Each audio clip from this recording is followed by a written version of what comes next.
Hi darlings, happy Thursday morning. You're welcome to our channel. Today we're going to be continuing from where we stopped on Sunday. We had a very special, very important, very knowledgeable guest here on our channel, and we're grateful for her presence. Dr. Dariah Paulina has been in the obstetrician and gynecology field for over 23 years. And with those over 23 years of experience, she came to share with us on family planning. Today we're going to be expounding more on that, and I want you to get your notes and papers ready again, whether single, married, about to be married, and listen attentively. The next voice you'll be hearing will be Dr. Dariah's.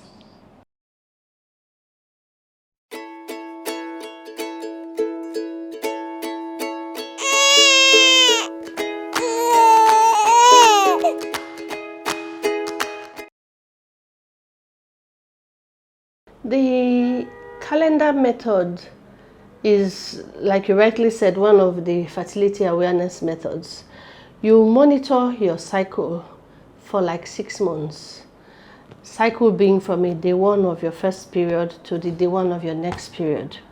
You will then find over that 6 period what is the shortest cycle length and then the longest cycle length. So what you are going to do is the longest cycle length, you will subtract 11 days from it, and the longest one, you will subtract 18 days. Now, the result that you now would get is it helps tell you when you are ovulating. For example, if your longest day is 30 days and your shortest is 26, so that would be 30 minus 11, which would be 19. And then your shortest minus 18, which is 8. It means between the 8 and the 19, you should avoid sex. Except if you want to get pregnant, of course, then that is when you will have sex. Emergency contraception is a method of prevention of pregnancy when you use different methods to protect you from getting pregnant when an unplanned sexual intercourse has occurred. When are these situations where you have an unplanned sexual intercourse? One is rape. When the person is raped, of course, it's an unplanned situation. And to protect that person from getting pregnant, aside from all the other measures that you have to take when somebody has been raped, which is an issue to discuss at a different session, you need to put in place measures to prevent that person from getting pregnant. That's one situation. The second situation is if a condom, for example, breaks, or other methods of contraception.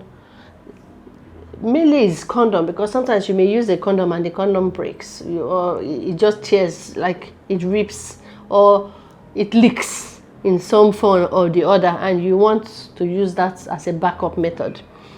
Another one is when you have families in which the one partner is living far from the other partner, and then they very occasionally get to meet.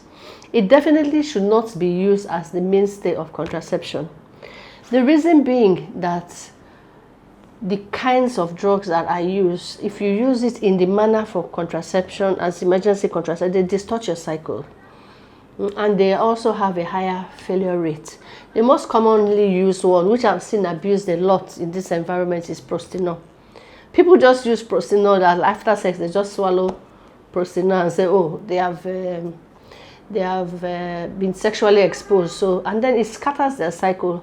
And then you find them coming with abnormal uterine bleeding, and they are complaining that I don't know what is happening. My period is just coming anyhow. So it is definitely not what should be used. You can also use even the normal high estrogen content oral contraceptive pills, but there's a lot of nausea and vomiting also associated with that. Even the IUD can be used. It has a longer, like most of the like Prostanol, for example, you have to initiate it within 8 hours of sexual exposure, preferably. Definitely not more than 72 hours. But with the IUD, for example, especially when you have situations of rape, if the person presents late, because by the time they get over that psychological trauma, they come late, you can still put an IUD for them. Even up to 5 days, it is still effective. So that's what emergency contraception is. Please do not use Prostinor as routine form of contraception. It's not good for you. Try and get other more reliable methods to use that won't disrupt you too much. I have some here on my table, but we will just generally talk about. It's not all of them.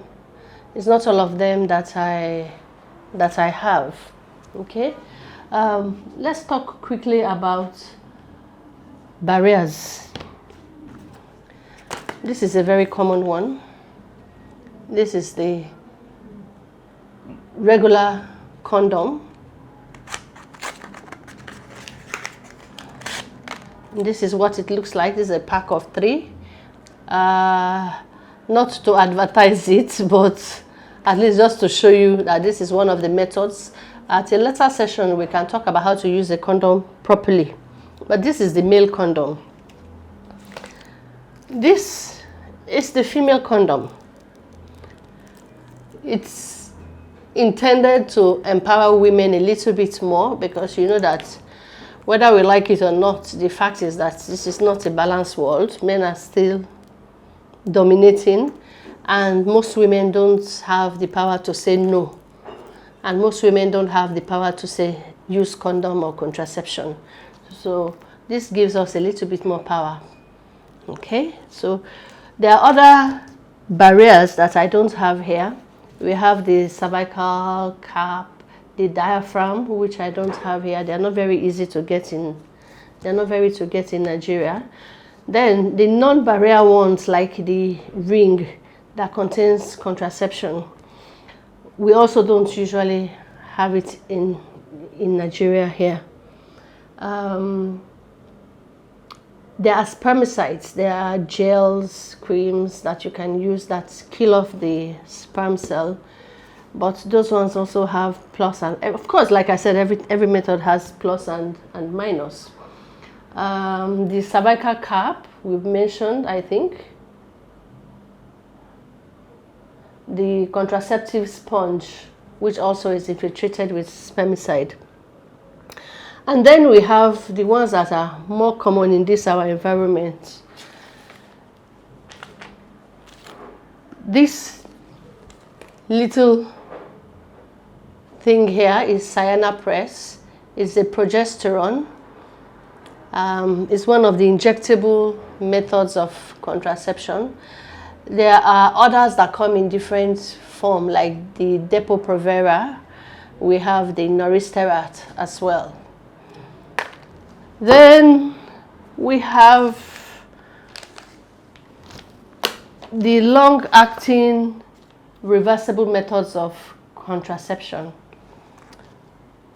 Here I have Levoplant. It's just an example. There is Implanon. It comes in different administrative device with different administrative devices.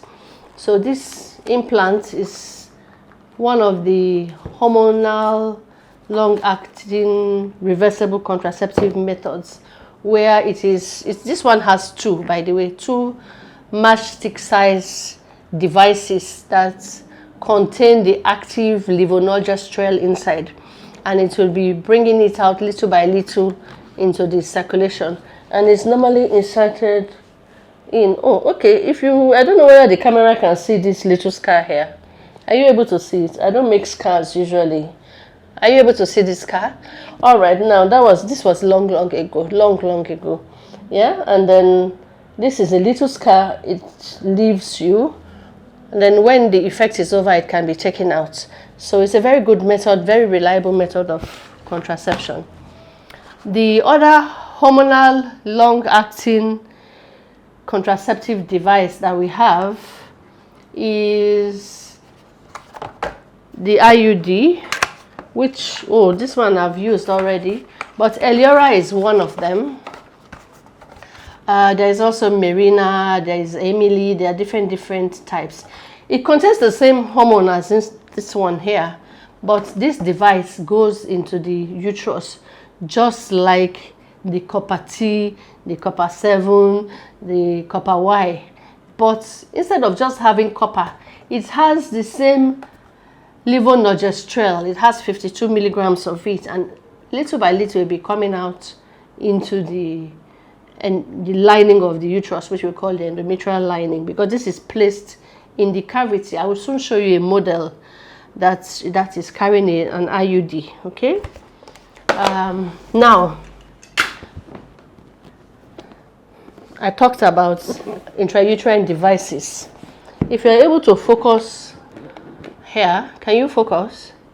All right, you will see that inside this uterus here is a copper T380A that has already been placed. This is the uterus of a woman. This is the womb. This is the part of a woman that carries the baby. So this device just sits right here. Okay. Now this Eliora I showed you earlier is just like this, but instead of just having the copper, it has the hormone. And it's, of course, because of the hormone, its own side effects are a little bit different. Interestingly, we also use side effects sometimes for good, because if a woman is bleeding too much and you put the Eliora, it's almost therapeutic. It treats. This copper T is what I have in this packet, and this is how it comes. Okay, this is with the introducer. That is the little copper T there, this one, and this is how it comes. Okay, I won't go through how to insert it. That's for medical people, but you have different forms of it. This is the copper Y. You can see it, all because this area here is Y-shaped. Method of insertion differs a little bit. Now,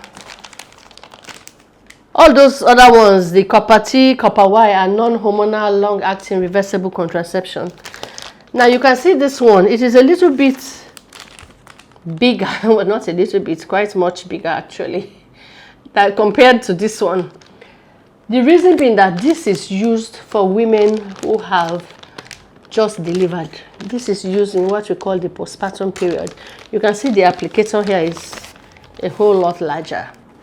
It's good to have this as an option because women usually don't have access to hospitals. So the one opportunity they have, which is usually when they go and deliver, you can then place this and help them not get pregnant for a long period of time. This is still copper T380 there. It's the same, it is the same device, but everything is a little bit bigger than the other one. And this copper T, they are very good because they are good to go for 7 to 10 years most of the time. Like different ones have different duration of action, but most of them are really long acting, like 7 to 10 years of activity. So these are for the intrauterine devices. I believe we've talked about the implants, right? Yeah, then we have other methods which are not, technically we could say they are not reversible.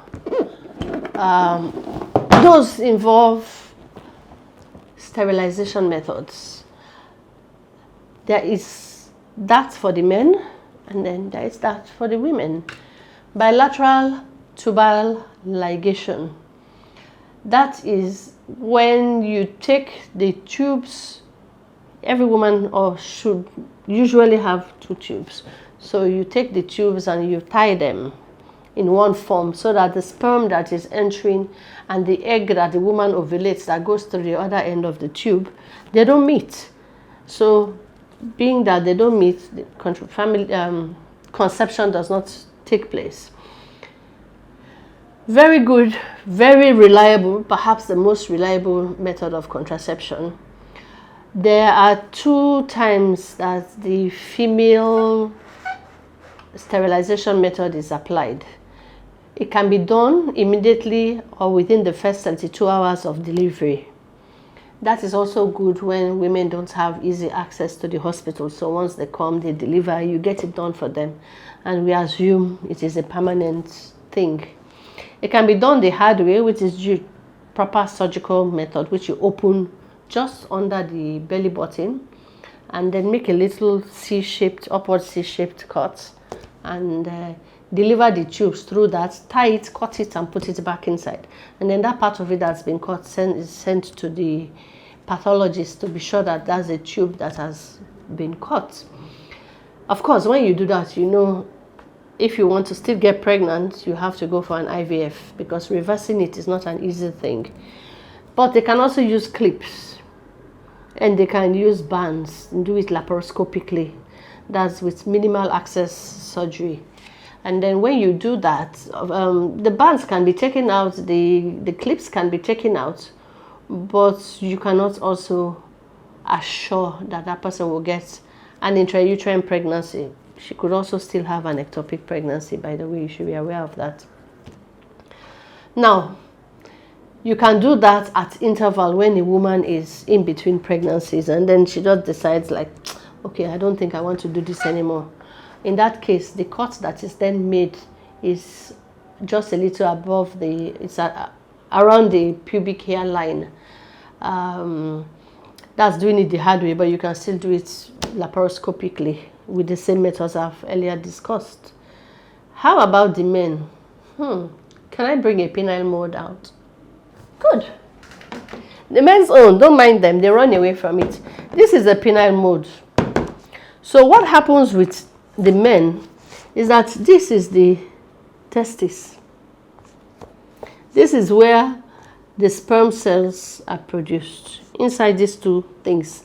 If you touch, when you go home, go touch your husband, you will feel there's one round egg-like thing in each scrotum. Don't press hard or it will be painful. And then you will feel something that feels like a little worm or like thick threads, okay? And then those things carry sperm cells, the live sperm cells that make a woman get pregnant. They are the dangerous ones, right? They are very dangerous. Or is it dangerful? They go through the testes and then just at this area here, just like the men too, they have their own cord. So just at this point, where can you see where I marked with the blue pen? Just here. They pass through there, go up into the man's belly. They pick up fluids, the fluids from the seminal vesicle, fluid from the prostate will now join them. And then when a man ejaculates, it comes out through the penis. So for the men, what we now do is just at this point, it is right under the skin. It's a little nip. Very tiny little nip. It is like 100 watt cut we will do on a woman. Don't mind them all. They just leave it for us to handle this situation. And we just bring it from under the skin, tie it and put it back inside. Bring the second one, tie it and put it back. And they can actually jump down the bed and go home. With just paracetamol, they won't feel pain. And it's local anesthetic. You don't even need to make them sleep. But they run away from it. Run away from it for two main reasons. One, because of ignorance. Because of ignorance, and they falsely think that if they do that, it will affect their ability to have sex. It doesn't. It doesn't affect the ability to have sex. It doesn't affect the volume or the quality. The damaging, assaulting sperm cells that go and attack the women's eggs and get them pregnant, they would not be inside the ejaculate anymore. And then when you do it for the man, he has to have at least like 20 ejaculations. And then later on, we'll check it under the microscope, be sure that those live, swimming, active sperm cells are no longer there. And then you know that they are free.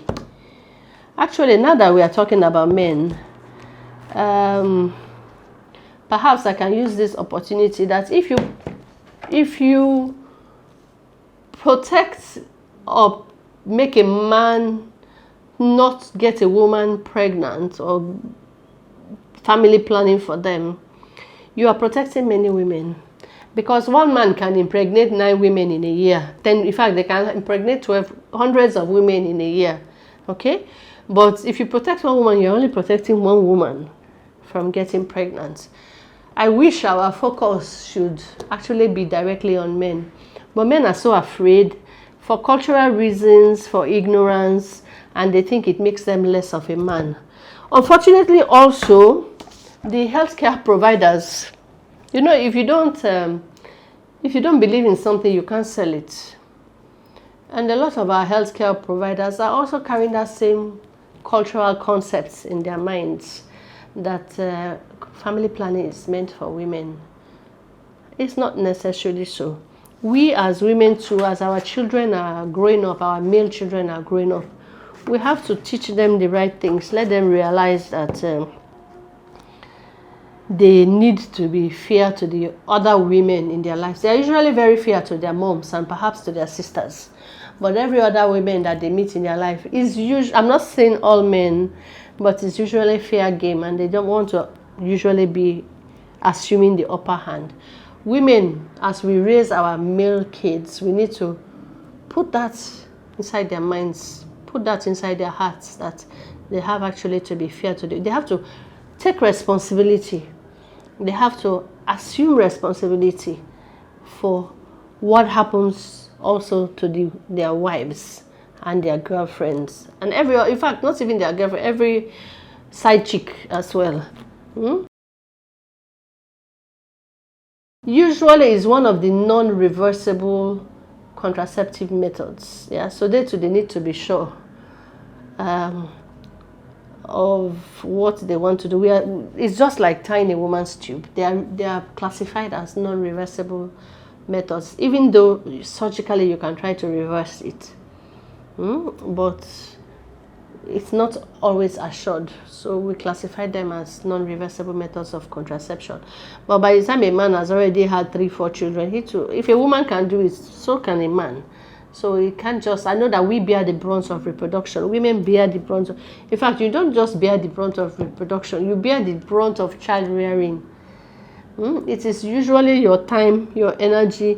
There are some wonderful men who are really active fathers, and I always praise them. They work, they bring money. Yeah, but most of them, especially in sub-Saharan Africa, a lot of men, I know a lot of men are going to kill me for this, but a lot of men really believe that their role is just provide. Okay? But increasingly, society is changing. There are also many women that are also providers in the home now. And there are also a lot of men that are beginning to assume hands-on parenting, not just checkbook fathers. I need 100,000 for school fee, right, and take. No. They're also beginning to participate more and more. So we need to encourage them. I think I had said at the first episode that it's all taken on a one-on-one basis. So you need to discuss with your healthcare provider, and perhaps later on we can talk about the pros and cons of each method. And then you read up about it, and when you get to your healthcare provider, together you make a decision that this is how long I want to protect myself for.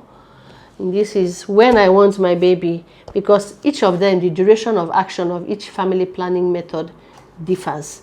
So if I think, I don't want the baby anymore, but I'm not very sure, I will go for things like the IUD, if there is no other contraindication, or the Eliora, the long-acting reversible one. But if I'm like 100% sure that, come what may, even if somebody loses a child, I don't want a child anymore, I am totally done, then you go for things like tying the tubes, which is the bilateral tubal ligation, or the vasectomy, which I discussed earlier for the man.